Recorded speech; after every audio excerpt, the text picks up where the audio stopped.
Hello ladies and gentlemen, and welcome to a new episode of Eve Echoes. As promised today, on this episode we will be tackling a side-by-side comparison between the four Dreadnoughts. We've done this side-by-side comparison with the carriers, but now I think it's past due.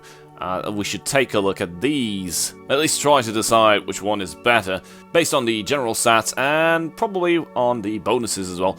So we're going to take a look at each of them one by one, and then we're going to do a comparison between the four. So let's head over quickly to oh, this is broken.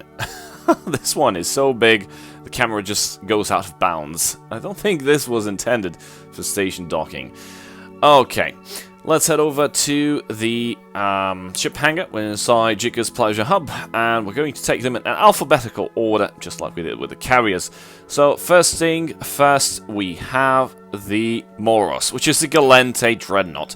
Let's take a look at the info. It has 3 high slots, 5 med slots, 8 low slots, 3 rigs. A roll bonus, 400% in total link activation time, drum drive, blah blah blah. Capital Railgun Operation bonus. Per level we get 5% Capital Railgun damage and minus 4% in Capital Railgun activation time.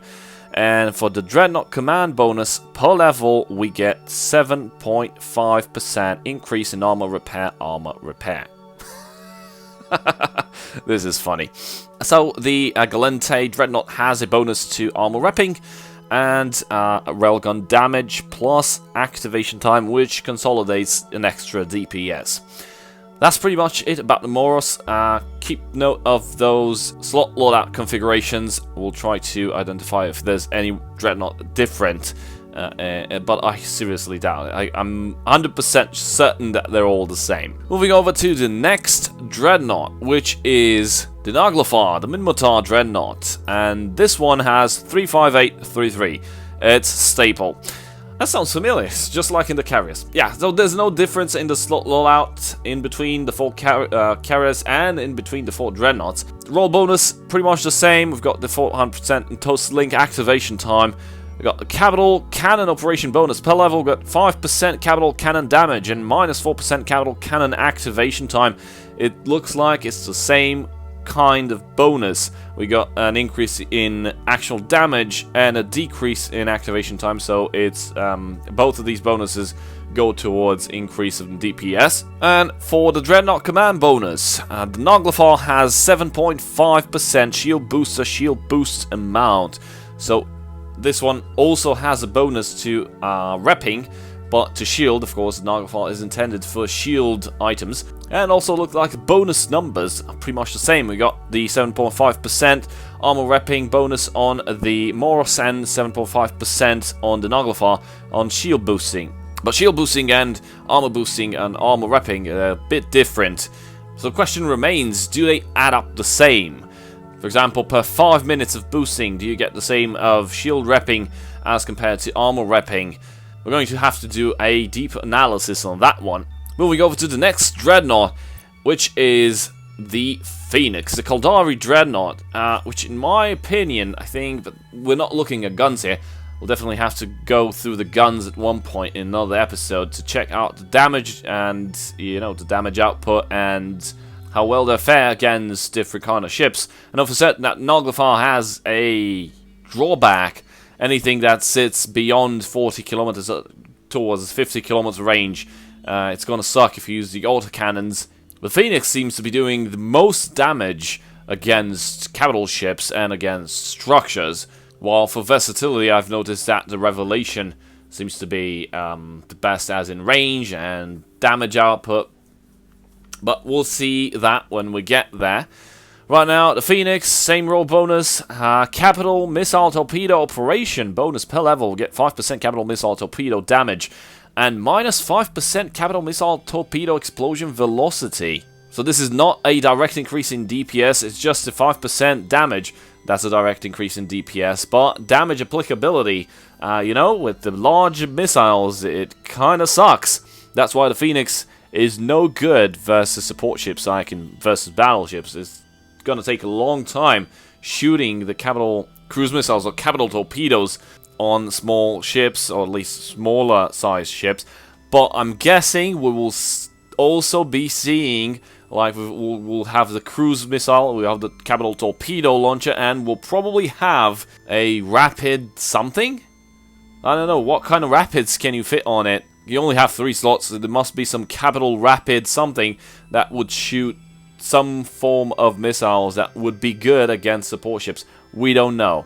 But the explosion velocity is a bonus that would like to help us with that, but we all know the explosion velocity and explosion radius are very poor the more you go upwards in missile/torpedo size. So definitely don't think this bonus will be enough, and therefore my recommendation in using the Phoenix is just do station bashing and capital bashing. Keep away from shooting support fleets.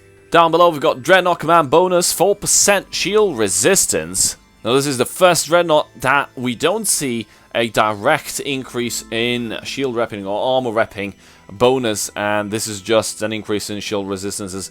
It's funny, because from the test event I've noticed that the Phoenix is the most tankier of them all, probably because of these resistance bonuses. With full skills you would get 20% shield resistances. I don't know, until we will be able to test them like in actual combat situations with proper fits, not with just a mumbo jumbo that we'll get on a random number generator and the fit is no good. Yeah, we can't determine anything from that point. But we'll be seeing how the Phoenix fares in the side-by-side comparison, which we'll be getting towards after we finish the Revelations, which is the last Dreadnought, the Mmorpg Dreadnought. Roll bonus still the same, slot loadout also the same, capital laser operation bonus per level will get 5% capital laser damage and minus 10% capital laser capacitor need. Although this is a good bonus, from what I've seen in the testing event, not running any module, just running the guns will ultimately deplete your capacitor. With the guns active, the capacitor of the Revelation is not stable. But do consider that the test event was done with no skills. The skills are not yet in the game, meaning, yeah, I have no skills on the test server either. And I can jump into the ship. There's, as I mentioned in previous episodes, and even plenty of my ranting, there's no skill dependency on the skills themselves, meaning there's no skill that requires another skill to be trained first, and the ships themselves don't have a skill requirement. You don't actually need command, let's say cruiser command, to be able to just jump inside a cruiser and fly it. You might as well just not use it, but you do need it because you will be getting some good bonuses that go with the ship.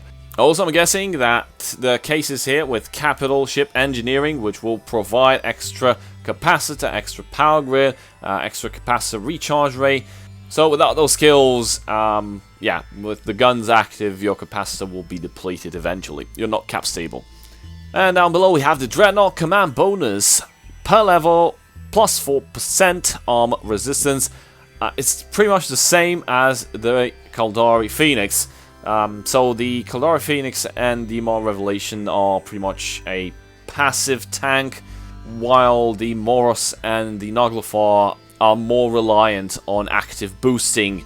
And you'll definitely need to fit some resistances though on those as well, because without resistances you can boost as high as you like. If you're getting 100% incoming damage, no mitigation, your boosting is very inefficient. So that's it with the 4 Dreadnoughts. One by one, let's move over to side-by-side comparison. So here we have them all in their beauty. All the 4 Dreadnoughts put side by side, so let's take a look at their base stats and see how they fare against one another. Overall defense looks like that the Revelation has the biggest overall defense, with the Naglfar coming in 2nd place, and with the Moros in 3rd, and the Phoenix 4th. Funny. We've got flight velocity where Minmatar excels, and we got 100 meters per second, while the Revelation comes in 2nd, followed by the Moros, and the Phoenix comes in last. Warp speed, the same across all Dreadnoughts. Power grid output. Power grid output Revelation is by far the biggest of them, followed by the Phoenix in second place, and in third place Moros, and last the Naglfar. Capacitors, we've got the Revelation with the biggest capacitor capacity, followed by the Moros in second place, the Phoenix in third place, and the Naglfar in last place. Cargo hold capacity, finally, we've got some ships that can really carry stuff, not like the carriers, which they should be carrying things. Silly me. No, the Dreadnoughts seem to be having a decent amount of cargo hold. We got the Naglfar with almost 3,000 cubic meters, followed by the Phoenix in second place, and the Moros in third. And last one is Revelation with the smallest cargo hold capacity. Source radius, pretty much the attribute that tells you how easy it is to scan, and it's through the roof. It's bigger than the carriers. I think, if I remember correctly, the carriers had around 2,000 meters in source radius. The Dreadnoughts have 3 kilometers and above in source radius, so you can scan them down without even having scanning skills. And last attribute, the fuel tank capacity, 8,000 cubic meters, same value across all Dreadnoughts. So it looks like in overall defense, power grid, capacitor, the Revelation is by far the best one. And when it comes to speed and probably overall defense, and let's say agility, we've got the Naglfar. But as I mentioned, the Naglfar does suffer if you're using autocannons. You'll be suffering from damage mitigation if you're shooting at something that's situated above 40 kilometers. I mean, if there's something at 50 kilometers, as I've seen in the test event, the Revelation, the Phoenix, and also the Moros have no problem hitting that stuff. But I guess it all comes down to the guns and the skills and everything that is not present on the live server and not on the test server either. So until we can get our hands on these ships and be able to test them properly using skills and using items and modules, we can't say for certain which one is best, but I do tend to believe that the Revelation will be the best one out there. There's also that thing that I mentioned, that the actual capital ship testing event is actually a testing event, which that data is gathered by the developers, and they'll probably do a final rebalancing of all these capital ships before they get launched. So these stats are not necessarily final ones. We might be seeing balance patches added to them. So what's your impression on the stats or on the bonuses? Please leave a comment below and let me know. That's it for today. Hope you guys learned something. Thank you guys for watching. Give a big shout out to my channel supporters, and I'll see you guys next time. Cheers.